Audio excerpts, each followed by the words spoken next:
gracias. Muchas gracias a todos. Hola, hola, buenas noches. Bienvenidos al programa. Yo soy Jaime Bailey. Hoy es jueves 30 de mayo. Hoy cumple años mi hermano Javier. Un abrazo para ti, Javier.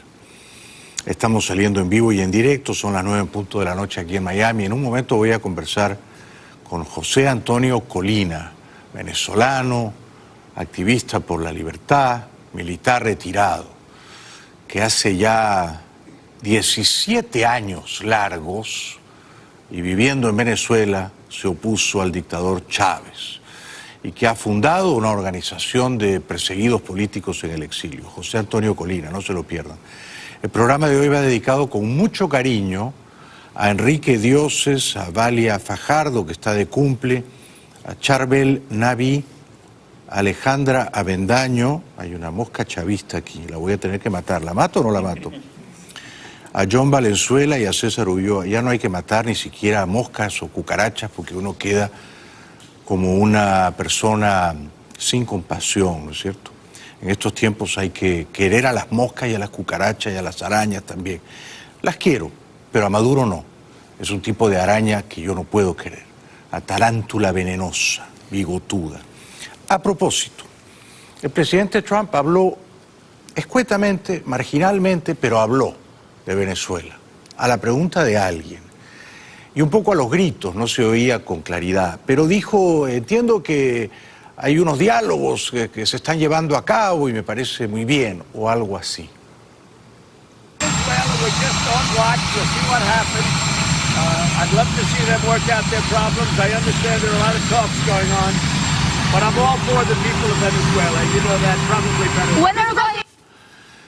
Bueno, entonces dice, ojalá se resuelvan los problemas y entiendo que hay un montón de conversaciones teniendo lugar. Esto, por supuesto, refuerza la sospecha, o mi sospecha, de que los diálogos de Oslo le sirven a Maduro también para debilitar la opción militar. Es decir, Trump dirá, bueno, si están conversando en Noruega, yo no me meto. A lo mejor se arreglan entre ellos, ¿no? O sea que es evidente que la dictadura de Maduro gana no poco con esos diálogos tramposos de Noruega. Diálogos a los que seguramente la parte noruega, la parte mediadora, asiste sin voluntad de dolo, de malicia, de trampa, ¿no? Pero reconociendo a Maduro como el presidente y desconociendo a Guaidó. Entonces ya de partida hay una preferencia claramente expresada por la parte criminal, por la parte amponesca, que es la de Maduro. Trump habló también de la colusión de Rusia en su campaña, una colusión que el fiscal Mueller ha negado y que él ahora desmiente categóricamente, con toda razón, porque la verdad es que es un poco mezquino decir que Trump ganó en 2016 gracias al espionaje de los rusos. Eso no es así. O sea, ¿los rusos espiaron a la campaña de Hillary Clinton? Sí. ¿Debido a ello ganó Trump? No. Charges, none. If you look at Bill Clinton, that very nice gentleman who's been so much on my side, as you know, his special prosecutor, it was guilty, guilty, guilty, guilty, guilty, so many guilty. With me, there was no guilty. Number one, there was no crime. And number two, I fought back. And I'll tell you, wait. Well,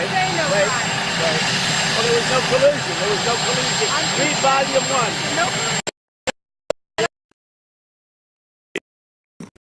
1. Puede caer bien o puede caer mal. Es un luchador que no se rinde. Seguridad Nacional, un hombre que lleva un bigote de otros tiempos, el embajador Bolton, le pide a Rusia, como si Putin fuera a hacerle caso, ¿no?, que se retire de Venezuela. I don't say this is an ideological conflict, but this is our hemisphere. It's not where the Russians ought to be interfering. This is a mistake on their part. It's not going to lead to an improvement of relations. Entre tanto, hoy se ha divulgado un fragmento de la épica entrevista que Jorge Ramos, estrella de Univisión, le hizo al dictador estalinista bananero Maduro. Veamos un fragmento verdaderamente memorable. Qué gran postura valerosa y combativa la de Jorge Ramos, que no se deja intimidar por los modales prepotentes del dictador bananero. Nadie le había hecho una entrevista así a Maduro, nadie. Bueno, yo me enorgullezco de ser amigo de Jorge. Jorge es un periodista admirable. Nadie había sometido a ese rigor al dictador Maduro. Y por supuesto el dictador se comportó como tal y abortó la entrevista y decomisó el material. Afortunadamente esto pudo ser grabado y hoy ha sido difundido. Pero que el dictador se refiera a agarra esa basurita o llévate tu basurita a la lista de presos políticos, o sea que rebaje a los presos políticos a la categoría de basura tóxica, desechable, algo nos dice de su catadura moral, ¿no? Entre tanto, hay centenares de militares venezolanos, militares que estaban en actividad y que están en buena forma, en aptitud de combatir en Colombia. Están comprensiblemente mortificados e impacientes, creen que Guaidó los ha abandonado a su suerte y se están organizando para, más o menos pronto, ir a recuperar a su país, ir a recuperar las libertades robadas en Venezuela, es decir, ir a combatir por Venezuela. Uniformes con la bandera de Venezuela estampada, estos 8 hombres que se identificaron como exintegrantes de la policía, el ejército y servicios de inteligencia se reunieron en la frontera con Colombia, desde donde aseguran que liderarán un ataque destinado a derrocar a Nicolás Maduro y entregarle el poder a Juan Guaidó, a quien reconocen como presidente interino. Cuando se habla de operación, es la misión que nosotros tenemos como soldados de libertar nuestro país. O sea, ¿de qué forma lo vamos a hacer? Es planificándonos estratégicamente y tácticamente de una manera militar para nosotros poder entrar militarmente a nuestro país. Yo pienso que si el presidente Trump no usa una fuerza militar rápida, quirúrgica, o una fuerza policial para capturar a los principales cabecillas de la narcodictadura, no es una mala idea organizar un ejército de liberación, ¿no? Comandado en la vanguardia por estos valerosos muchachos, pero fortificado también por profesionales de la guerra. Los hay aquí, como en Canadá, como en... Son, desde luego, profesionales de la guerra que cobran unos honorarios menos elevados, pero lo que eso costaría es insignificante con lo que conquistaría a cambio, que es la libertad de Venezuela, algo que verdaderamente no tiene precio, ¿verdad? Así que esa puede ser una otra avenida por explorar, una avenida para mí mucho más prometedora que los diálogos ridículos, infructuosos, obviamente fracasados. Diálogos que, para mi estupor, algunos intelectuales venezolanos promueven con entusiasmo guaypera. Dicho lo cual, el director de... O sea, un señor que trabaja en el gobierno de Duque, parece que trabaja de Maduro, que dice que como militares venezolanos en Colombia están agrupando y para ir a combatir en el país, él bien pronto podría ordenar que los estaran, que están en Colombia. ¿A quién trabaja este señor? Lucha contra ese tipo de fenómenos y mucho menos unos extranjeros en este tipo de sería totalmente rechazable de parte de nuestro gobierno, totalmente a las autoridades competentes para aplicar las medidas en el. Según la agencia Reuters, el gobierno no emprendió acciones de metido en Colombia, aunque podrían ser procesos por ilegal de armas y cooperación con... ¿No? O sea, hay burócratas que trabajan para el gobierno de Iván Duque, de mi amigo Duque. Está a estos héroes venezolanos que quieren ir a combatir a su país, a su vida, desafiar a la dictadura, los quieren arrestar en Colombia por porte ilegal.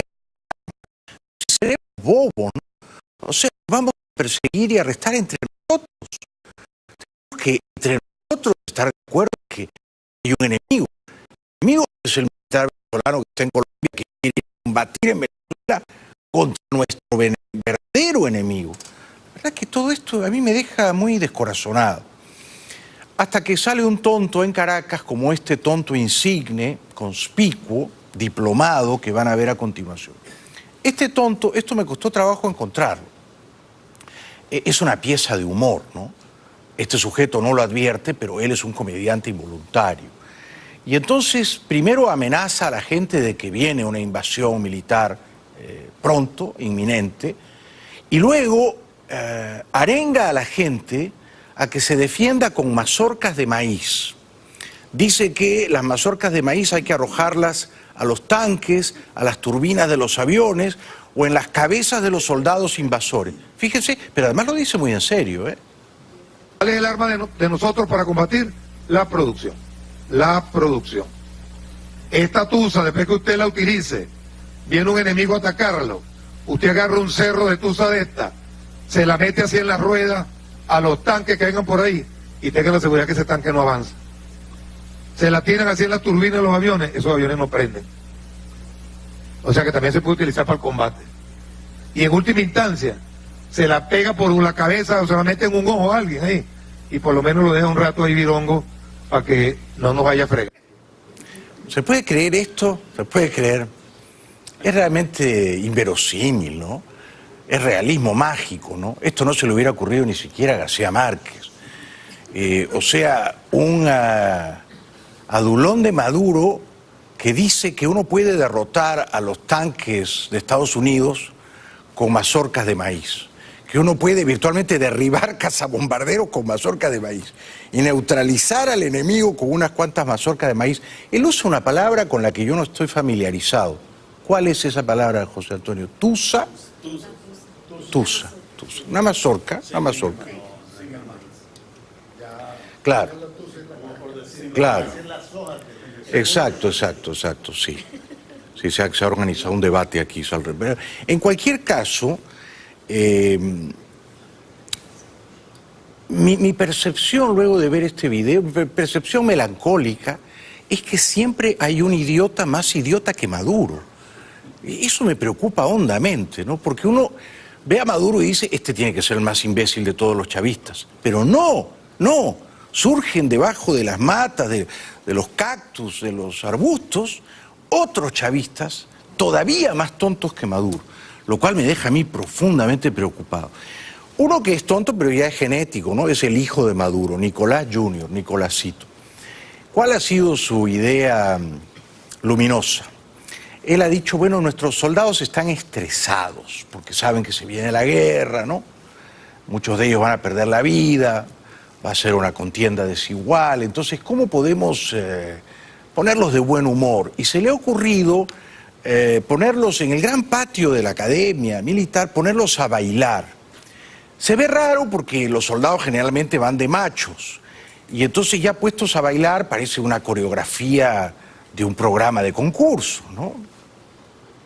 El deporte, de la actividad física para todo el pueblo, contra el sedentarismo, por la salud, un esfuerzo que se hace coordinado del Ministerio de la Juventud y el Deporte, el IND, con todos los ministerios que están en el patio de la Academia Militar, con miles de cadetes de la Guardia Nacional Bolivariana, del Ejército, haciendo deporte, haciendo actividad física.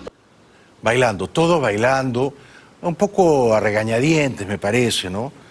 Deberían bailar con Cilia Flores, con Delcy la Fea, ¿no sería divertido? Deberían bailar con ella.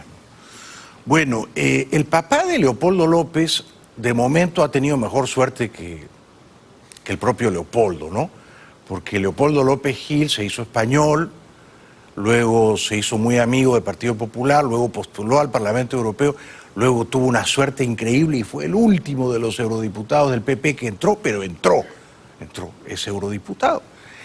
Y él en una entrevista radial con un conocido periodista venezolano se pronunció a favor del diálogo en Noruega. Dijo que todo esfuerzo de paz es bienvenido.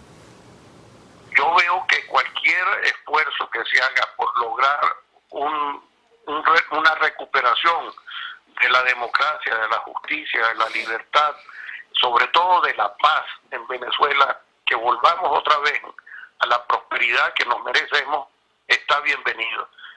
Todos los esfuerzos son pocos, para decirlo menos. O sea, creo que soy de las personas que no quiere ni pensar en que la solución tiene que pasar por un tema de enfrentamiento armado con muchísimas vidas de por medio. Bueno, es una posición, supongo que respetable, porque yo no dudo de la decencia, de la honorabilidad de don Leopoldo López Gil. Esa es su posición. Yo no la comparto y además la deploro. Porque cuando el esfuerzo es inútil, probadamente inútil, entonces el esfuerzo no tiene sentido, porque es una pérdida de tiempo. Y quien pierde tiempo es la parte noble, ¿no? O sea, los demócratas. Y quien al mismo tiempo gana el tiempo que pierden los demócratas son los criminales que están en el poder. Entonces, a mí me parece que es una postura profundamente errónea y por eso ayer discutía acaloradamente con Naim, con Moisés Naim. Por suerte no todos piensan como Leopoldo López papá y como Naim. Mi buen amigo Diego Arria viajó a Oslo, Noruega, y fijó ahí una posición inequívoca respecto del diálogo inútil con los criminales que envía la dictadura de Caracas. Me asegura que son los cubanos quienes activaron, organizaron el diálogo en Noruega. Ya lo habían hecho antes, en 2012, ya lo habían hecho antes entre cubanos y noruegos. Comenzaron el diálogo entre los terroristas colombianos de las FARC y Santos, el felón de Santos. Y entonces los cubanos han conspirado minuciosa y maléficamente con los noruegos, que no reconocen a Guaidó. No han tenido que hacer ningún esfuerzo para persuadir a Maduro. Maduro hace lo que le dictan los espías del G2. Sí han tenido que hacer un esfuerzo de convencimiento para someter la voluntad de Guaidó. Guaidó no quería ir al diálogo, pero los propios aliados de Guaidó lo han arrinconado, entre ellos Leopoldo López, ¿no? Que es refugiado de la embajada española y que es rehén de los españoles por eso mismo, ¿no? Entonces los españoles han hecho mucha presión sobre Leopoldo. En cualquier caso, tengo para mí que esos diálogos no van a llegar a buen puerto, ¿no? Es absolutamente imposible que Maduro acepte el cese de la usurpación. Eso no va a ocurrir. Ahora Maduro está dispuesto a soltar algunas concesiones graciosas, liberar a algunos presos políticos, prometer unas elecciones para la Asamblea Nacional y no mucho más, que entre una parte de la ayuda humanitaria.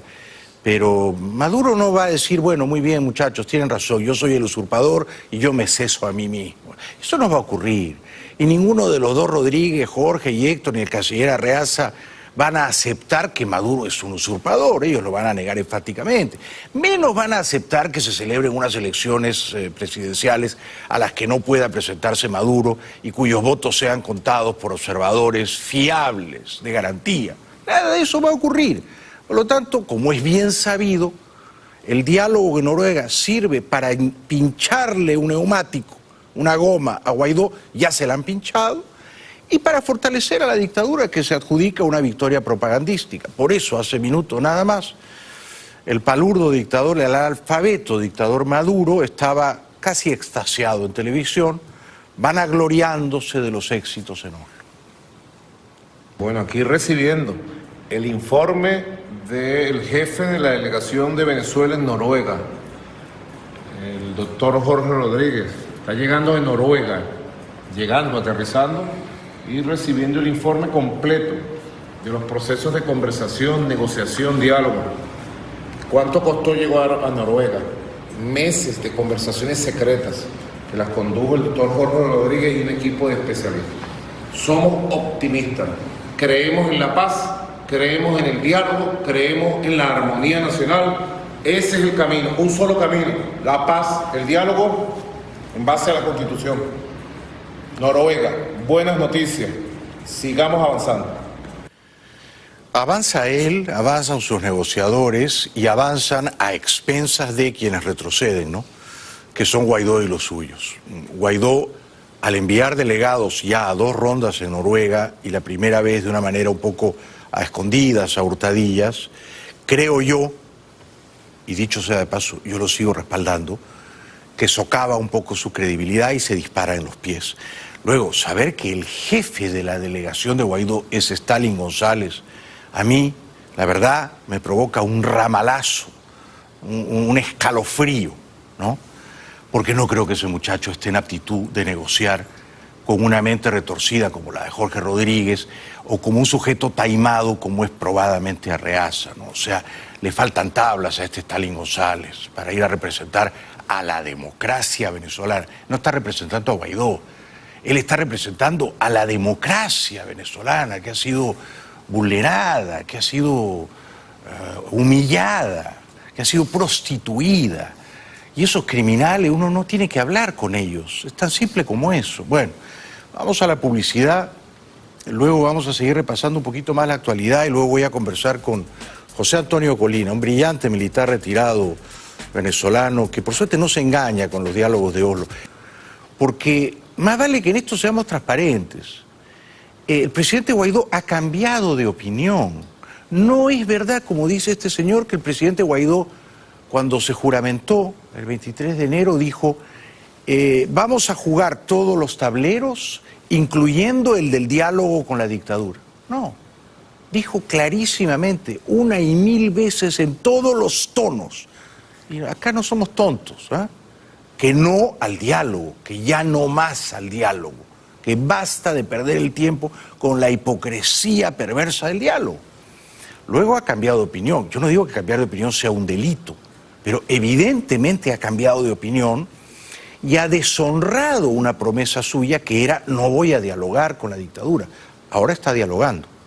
¿Por qué cambió de opinión? Esa es otra historia. ¿Hizo bien? No. Para mí hizo mal, pero hay gente que lo aplaude. ¿Ah? En cualquier caso, cuando a Guaidó le preguntan, pero Maduro dice que llevan 2 meses negociando secretamente para finalmente aprobar ambas partes, encontrarse en Noruega, tampoco da una respuesta suficientemente satisfactoria para mí. Bueno, están todos dormidos en el control, no están a la altura de las expectativas. Es una decepción para mí. Pedí que ese video no se emitiera, pedí que pasáramos Guaidó. Dice, no era Guaidó, vamos a Guaidó. Maduro señaló recientemente que esa reunión duró varios meses. Eso contradice el discurso que usted ha venido manejando. Bueno, yo recomiendo como primero no tomar como fuente oficial a Nicolás Maduro. Eso es lo primero que recomiendo. Pero lo recomiendo, por eso lo recomiendo. Creo que Nicolás Maduro, si alguien miente, creo que está demostrado. Y ayer el BCB lo demostró, ¿no? O sea, lo que tenemos años denunciando y ellos negaban. Ayer ellos mismos, de manera sorpresiva, publican la data de lo que tenemos años denunciando. Con toda la simpatía y el respeto que me merece el presidente Guaidó, no le están preguntando por la economía venezolana ni sobre la revelación que hizo el Banco Central ayer de que la economía desde 2013 se ha hundido en una recesión feroz de más o menos el 50 o 60%. Esa no era la pregunta, ¿no? La pregunta era, Maduro dice que hace 2 meses están negociando secretamente para ir a Noruega. Entonces la primera parte de la respuesta de Guaidó es, Maduro no es una fuente fiable. Desde luego, estamos de acuerdo en eso, presidente. Pero entonces diga usted, siendo que Maduro es un mentiroso compulsivo, es mentira y yo desmiento que hayamos negociado 2 meses en secreto. Si no desmiente la falacia, el embuste de Maduro, y se va por la tangente, a mí no me parece que es una respuesta. Y yo me he llevado la vida entera haciendo preguntas y respuestas. Esa no es la respuesta a la pregunta que le hicieron, ¿no es cierto? Bueno, por suerte, en la oposición no todos creen que el diálogo en Noruega es una buena salida o es un camino que va a darnos grandes satisfacciones, ¿no? Es una ingenuidad, de veras, es una ingenuidad muy grande pensar que Stalin González en Oslo, Noruega, va a conseguir lo que no consiguió Julio Borges en República Dominicana, o lo que en su día no consiguió tampoco Capriles, o muchos de los líderes opositores que, tú recordarás, José Antonio Colina, iban a Miraflores a dialogar allí en tono muy circunspecto con el dictador Maduro. O sea, el diálogo ha fracasado tantas veces que uno no tiene que ser pitonizo para saber que esta vez va a fracasar también. Pero ese fracaso arrastra un desprestigio, un descrédito para el campo de Guaidó que a mí me duele. Diego Arria fue a la televisión noruega, habló en un muy buen inglés y le explicó a la periodista que los que están en el poder en Caracas no solo no han sido elegidos por el pueblo, no solo falsifican elecciones, son auténticos criminales, son gangsters. I wish I could tell you that I'm very optimistic, but when you are facing a narco tyranny like the one we have in Venezuela, it is very difficult to be optimistic, but to be realistic, I think we are on the good auspices of an honorable government like Norway that has a great experience. But no one ever before, not even in Norway, have dealt or negotiated in a situation where criminal gangs are in control of a government. And I believe that goes beyond diplomacy. Estuvo brillante, yo me vi toda la entrevista, nuestro buen amigo Diego Arria, que tendría que ser algún día, como mínimo, canciller de la Venezuela libre, ¿no? Luego trató de explicar en la televisión noruega por qué el diálogo es funcional a la dictadura de Maduro, por qué La Habana ha diseñado la telaraña del diálogo en Noruega y por qué los noruegos son parte cómplice en el urdimbre, en el tejido delicado de esa telaraña en la que atrapan a Guaidó. You know, we don't have too much hope in them, if you ask me, my personal opinion. They have been failing. They always try to gain time. They know that the international community is supporting us. 54 or 60 of the Western democracies are supporting our government. So we never had so much international support like we do have now. Mm-hmm. And of course, they're trying, I believe, they don't have nothing to lose. They will always be gaining time if they entertain us in negotiations. Bueno, anoche entrevisté al brillante intelectual venezolano, escritor, periodista Moisés Naim. Yo lo tenía casi como un sabio, pero me llevé una decepción, ¿no? Me sorprendió muchísimo que él aplaudiera el diálogo en Noruega. También me sorprendió el tono un poquito prepotente y condescendiente de sus primeros minutos aquí, prohibiéndome especular, cuando el análisis intelectual de un periodista generalmente supone también la conjetura, la especulación, la predicción. El tono un poquito autoritario, como de sabio, aquí mando yo. Me recordó un poquito al tono mandón de Poleo en su día. Y yo le recordé a Naim, sorprendido por su postura a favor del diálogo, decepcionado por su tono desdeñoso cuando yo planteaba el uso de la fuerza militar, bien medido ese uso, bien selectivo, seguramente quirúrgico, entrar y salir para derribar a la dictadura de Maduro. A él eso le parecía que no tenía mucho sentido, que era una chifladura, un extravío, ¿no? Pero yo le dije, oye, me sorprende porque además recuerdo que en nuestra última entrevista yo abogaba apasionadamente por el embargo petrolero, para dejar sin dólares a la caja chica de la dictadura de Maduro. Y tú te opusiste a ese embargo petrolero, un embargo que por suerte entró en efecto a principios de este año, y que anunció el secretario del Tesoro, y que ha dejado sin dólares frescos a Maduro, a no ser por los que consigue vía el narcotráfico, y que ha dejado sin la mitad de la gasolina que Venezuela consume día a día. Venezuela consume más o menos 200.000 barriles de gasolina diarios, pero solo es capaz de producir la mitad. Naim ayer negó que él hubiera estado en contra del embargo petrolero, y yo le dije, Moisés, yo tengo buena memoria, tú estabas en contra del embargo petrolero. Bueno, uno de los dos tenía mala memoria, me parece que era Naim el que no recordaba bien. Yo no voy a decir que mintió a sabiendas, pero me parece que la memoria le jugó una mala pasada, porque lo que yo dije era la verdad. Y este pequeño fragmento de aquella conversación hace exactamente 2 años, creo que lo demuestra. Yo espero y he abogado para que nunca haya un embargo petrolero de los Estados Unidos a Venezuela. Ojalá nunca suceda. porque primero que nada dejarán de venderle a Estados Unidos, le venderán a otro lado, pero sobre todo le van a hacer daño a un pueblo que ya está muy maltrecho. No hay peor embargo y peor daño al pueblo venezolano que las sanciones económicas que le impuso el Imperio del Norte, que ocupa Venezuela. El Imperio del Norte no Estados Unidos, sino Cuba. Las sanciones que le impone La Habana a Venezuela son enormes y son las que tienen a la gente en la calle pidiendo comida. Bueno, fue una frasecita graciosa la del Imperio del Norte, y no me refiero a Estados Unidos sino a Cuba, yo se la celebré. Pero yo dije la verdad, ¿no?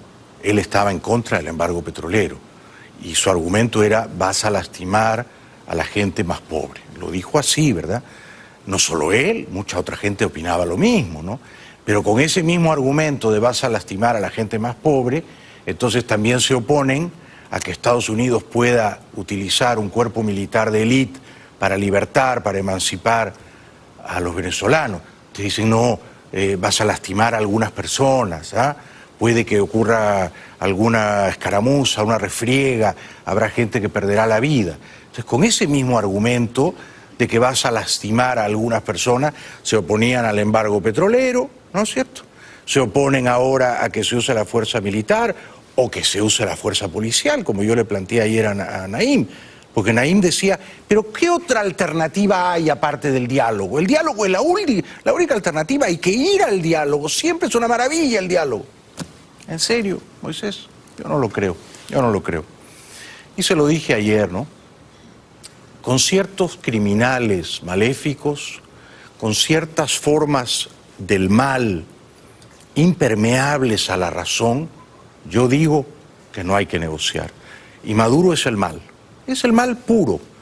Y es una forma de maldad, de crueldad, de besanía, comparable, muy bien, no digamos ya a Hitler, pero sí a Noriega en su día, o a Escobar, a Pablo Escobar en su día, o al Chapo Guzmán, ¿no? O sea, son individuos desalmados que no vacilan en matar a cualquiera que se cruce en su camino, ¿eh? Que les estorbe su propósito. ¿Y cuál es ese propósito? Amasar poder y usar el poder a favor de sí mismos y a despecho de las libertades, los derechos humanos, el bienestar, la calidad de vida de la gente. Bueno, está hecha la aclaración. Generalmente cuando hay una riña y ambas partes dicen, pero tú dijiste, no, yo no dije, lo mejor es ir al archivo. Por eso lo hemos hecho esta noche. Regresamos después de la pausa con José Antonio Colina, un valioso, corajudo militar venezolano retirado. Ya regresamos.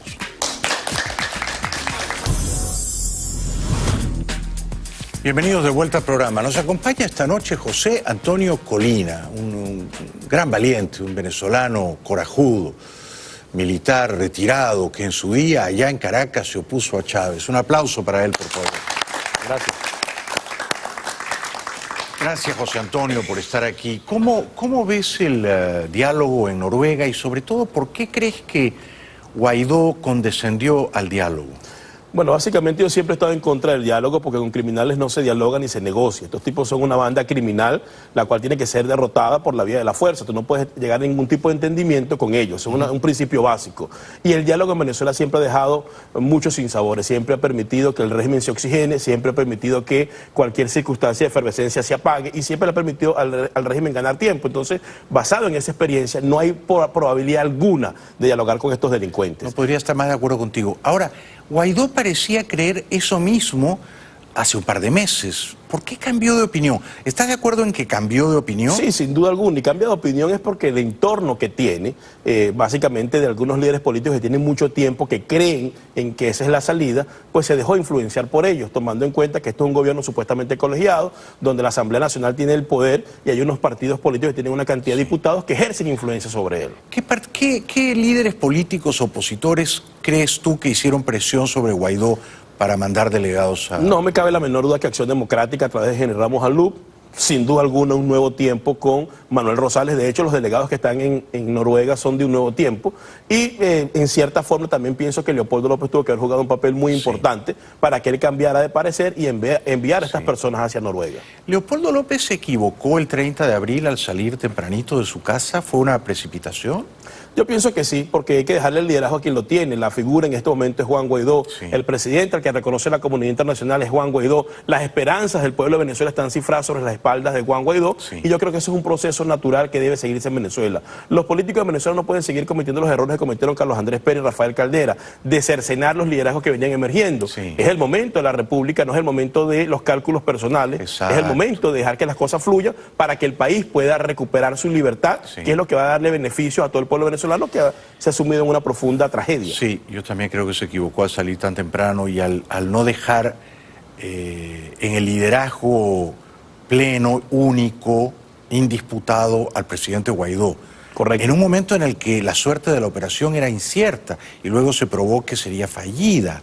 Ahora, ¿fue una buena idea de Leopoldo refugiarse en la Embajada de España, José Antonio? No, pienso que no, sobre todo cuando el gobierno español en estos momentos está en manos de un elemento como Pedro Sánchez, que no es nada aliado de la causa venezolana, que ha estado ahí titubeando, ha sido ambiguo, y todo el mundo sabe que en cierta forma guarda una estrecha relación con Rodríguez Zapatero, que todo el mundo sabe que es un elemento del régimen castrista madurista que hay en Venezuela. Lo has descrito perfecto. Sánchez es muy amigo de Zapatero. Sin duda. Y entre Sánchez, Zapatero y el canciller Borrell han convencido a Leopoldo López, vía el embajador Silva, de ir al diálogo en Noruega. Y Leopoldo, que es el jefe de Guaidó, le ha dicho tenemos que ir a Noruega. Ahora, tú decías que los delegados que han ido a Oslo son principalmente del partido de Rosales, de Un Nuevo Tiempo. Claro. Stalin González de Un Nuevo Tiempo.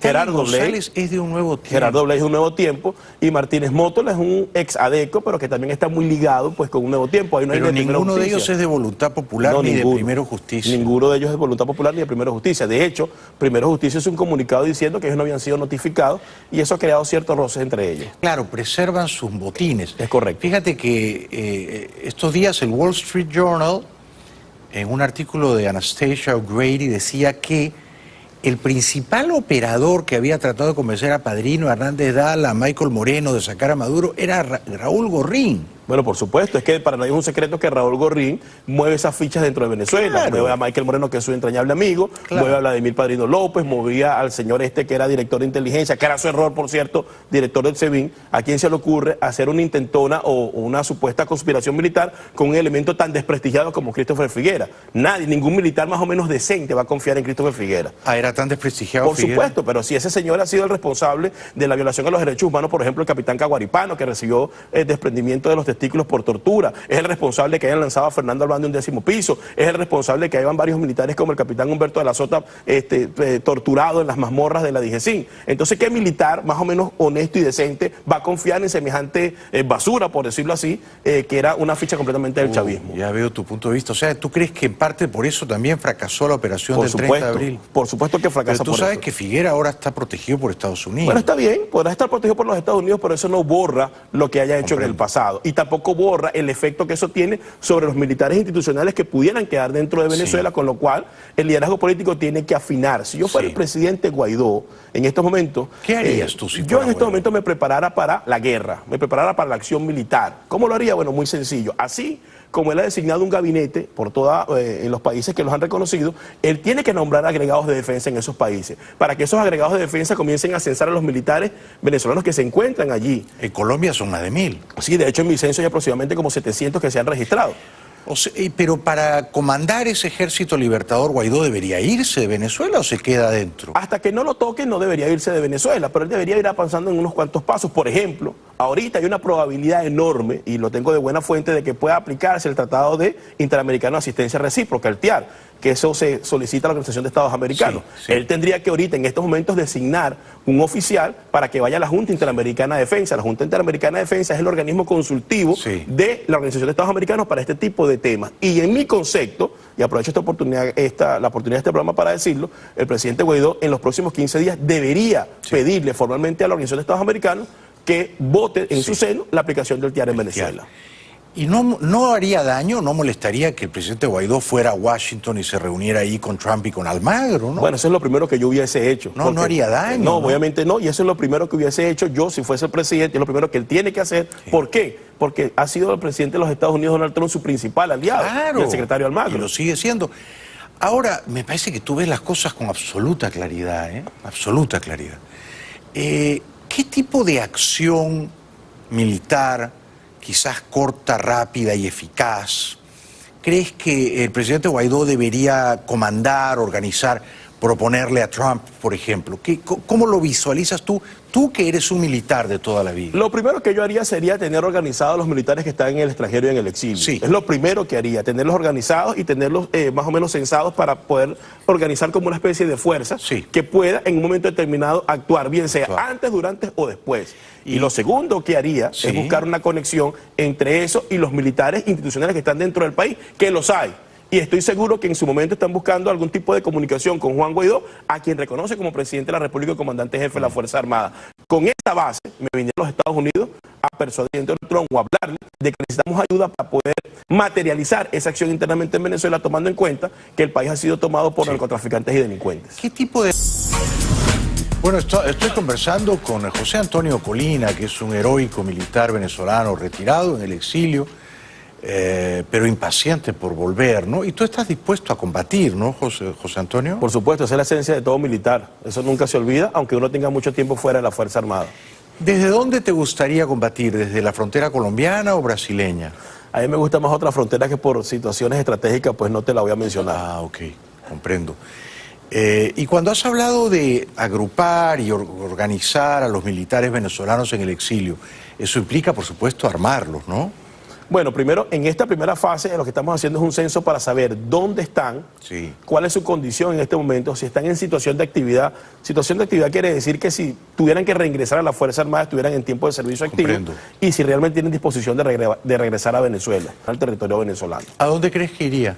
Yo pienso que sería Rusia, o un país de esos por allá, o a China, algún lado de esos que haya ido preparando para salir de Venezuela. La opción Punta Cana ya no existe. No, esa no existe. Ya no existe. Esa no existe, y sobre todo que en Punta Cana no va a tener tanta seguridad, porque algo puede estar seguro de estos delincuentes. Cuando esto pase y haya un gobierno de transición y después haya un gobierno democrático, a todos se les va a buscar para que paguen por los delitos cometidos. A todos. Y donde quiera que se encuentren, ¿verdad? Se van a ir a buscar para que vayan a rendir a la justicia venezolana. Claro, comprendo tu... Un aplauso, sí, cómo no, un aplauso para José Antonio. Es muy alentador escucharte esta noche, José Antonio, es muy alentador. ¿Por qué te han criticado tanto últimamente en las redes sociales? Yo no visito mucho esas redes porque me parece que hay mucha gente que opina sin fundamento o que insulta gratuitamente, ¿no? Hay mucho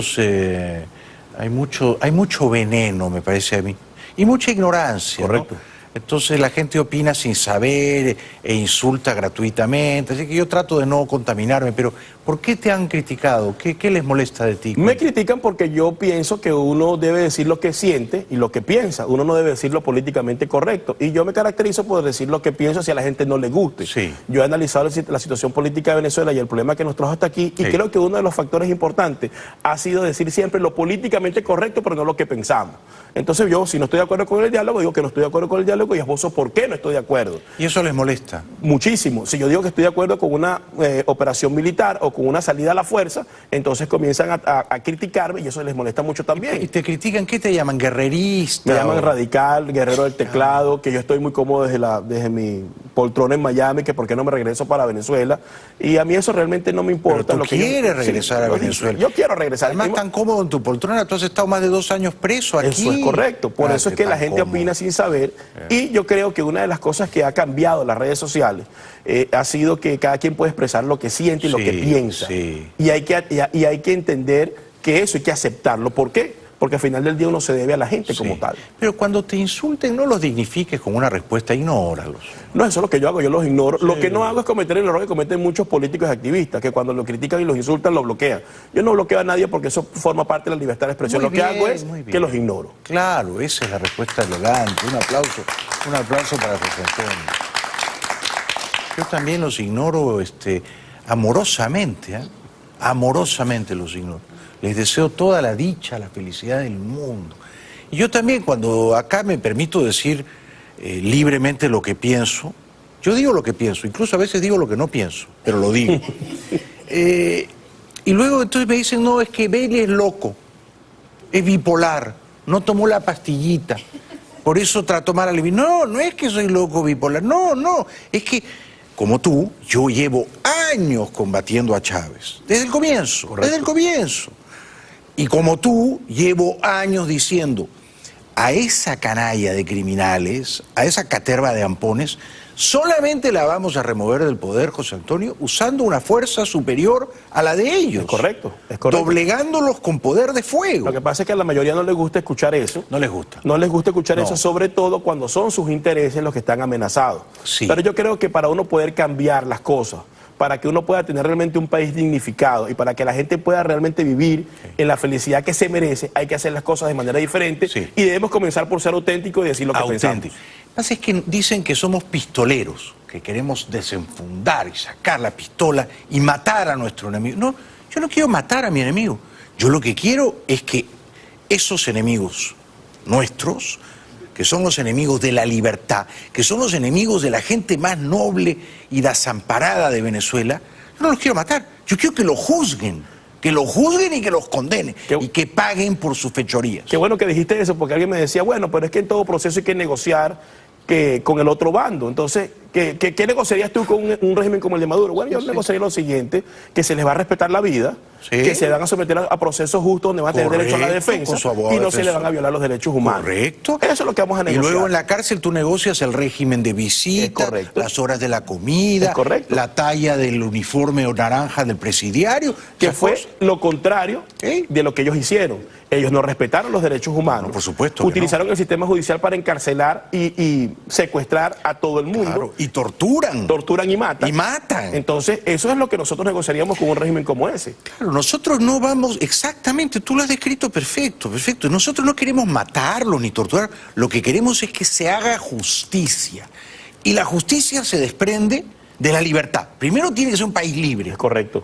Y luego, desde la libertad, obra la justicia. Y ellos tienen que recordar una cosa importante, Jaime, cuando unos pueblos han sido oprimidos por tanto tiempo, la gente se va llenando de odios y se va llenando de resentimientos por múltiples cosas, porque no tiene comida, porque le matan te han desgraciado la vida. Es correcto. Se ha muerto tu hijo desnutrido. Ellos tienen que entender que hay un odio desmedido en la población y que se lo merecen.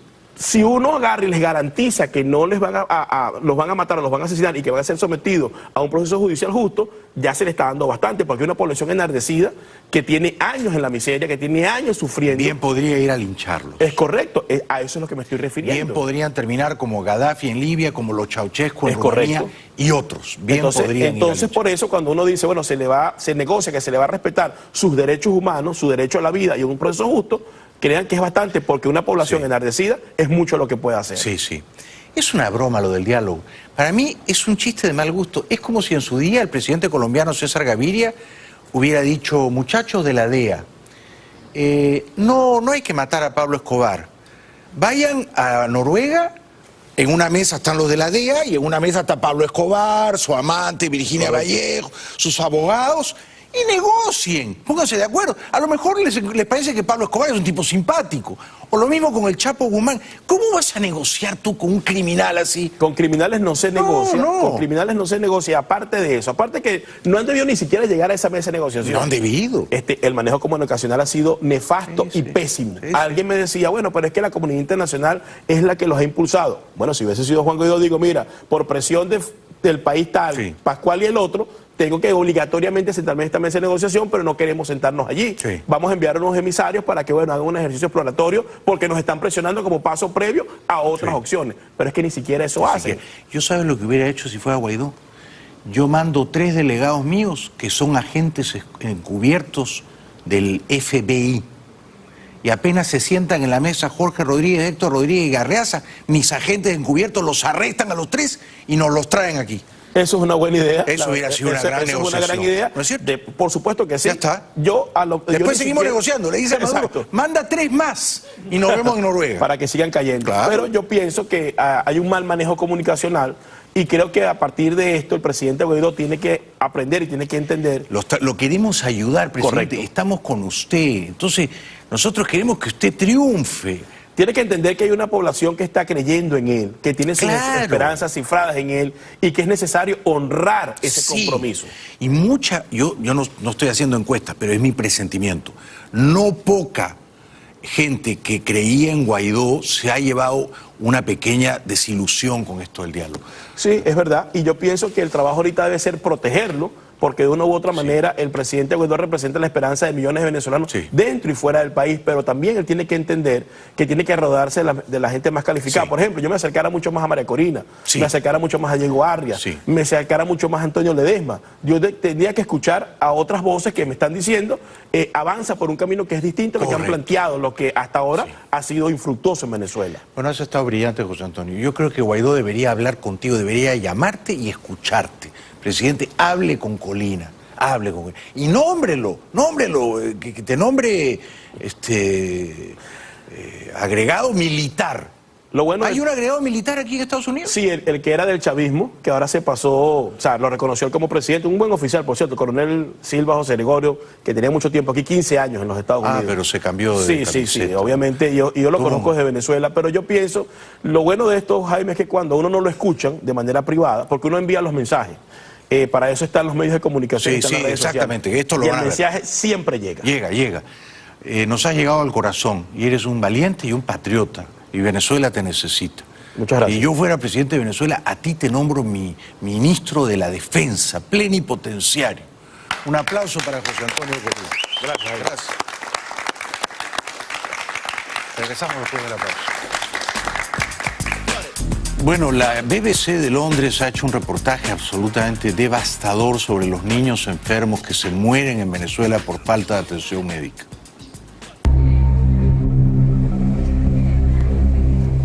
Ronnie is severely malnourished and he also has a kidney disease. He needs special treatment and he needs special diet. And now he's not receiving either of them. Deprimente, esto es demasiado frustrante, de verdad, porque es la vida de mi hijo, ¿me entiendes? No me gusta decir la palabra, pero lo tengo que decir, porque no se me puede morir. Es difícil. Solo en ese hospital la directora nos dice que el año pasado murieron 80 niños por desnutrición. But even though Ronnie's case shocked me, I later learned that he was not the only one. I talked to a doctor who told me that 80 children died last year in that hospital from malnutrition. Estamos viviendo un momento de crisis y teníamos todos que ir a ese niño para poder aprender de desnutrición. En este momento no. En este momento, todas las semanas puede llegar un niño desnutrido. Y después dicen que usar la fuerza para ir a rescatar a esos niños sería una cosa excesiva. En medio del reportaje ocurre un apagón. The situation is that bad that I was talking to the hospital director and then all of a sudden lights went out. The director obviously stopped paying attention to us. She had more important things to care of. So she rushed off to find out what was wrong. This is happening day after day in all Venezuelan hospitals and in all Venezuelan towns. Porque obviamente cuando ocurre un apagón se registran todavía más muertes. ¿Por qué ocurrió el apagón? Porque cayó un pedazo de maleza sobre los cables. Plácido showed us electricity pylons. We could see how the plants growing up press down and make the cables sag. Bueno, la maleza en estas condiciones provoca primero una condición de incendio bastante vulnerable, donde sobre el tendido eléctrico inclusive produce la caída de ella. And I remember an electricity pylon in particular which looked almost like a tree. You wouldn't have noticed that there was an electricity pylon behind it. He told us that these pylons provide electricity to the whole city of Puerto La Cruz. Yo digo que el mundo libre, o por lo menos Estados Unidos, debe ir a salvar a esos niños enfermos, famélicos, desnutridos. Es una obligación moral urgente, inescapable. Regresamos.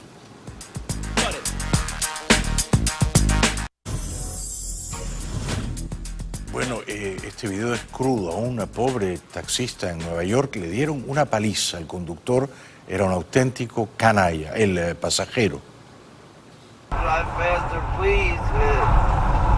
Excuse me, man. If you're gonna be disrespectful, I'll just pull over right now.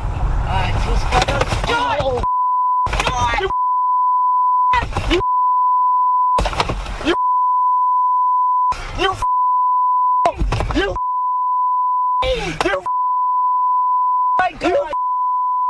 Stop! You watching! Oh my! You what the man? Y después dicen que loco soy yo. Regresamos después de la pausa. Mañana les voy a contar algunas cosas verdaderamente interesantes de República Dominicana, porque hoy el ministro consejero de la Embajada de Estados Unidos en Santo Domingo, el señor Copley, Robert Copley, fue a ver al presidente Danilo Medina y le dijo unas cosas muy tremendas, muy tremendas, de grandes ladrones venezolanos, chavistas que están financiando la campaña de Leonel Fernández, de vuelos privados clandestinos de narcotráfico que aterrizan en la isla con la complicidad de generalotes en la época de Fernández, el general Crispín, el general Medina y Medina. Yo les voy a contar todo esto mañana. Tengo un montón de información realmente valiosa de la trama de los venezolanos corruptos en República Dominicana. Son un montón y están financiando la campaña de Leonel Fernández. Nos vemos el 15 de junio, ya no falta nada, en la Feria del Libro de Madrid. 7 de la tarde, Caseta Alfaguara. Por último, saludos a Maday Díaz, a Ramón Díaz, a Lourdes Díaz, bueno, a todos los días, ¿no? Gracias, buenas noches, hasta mañana.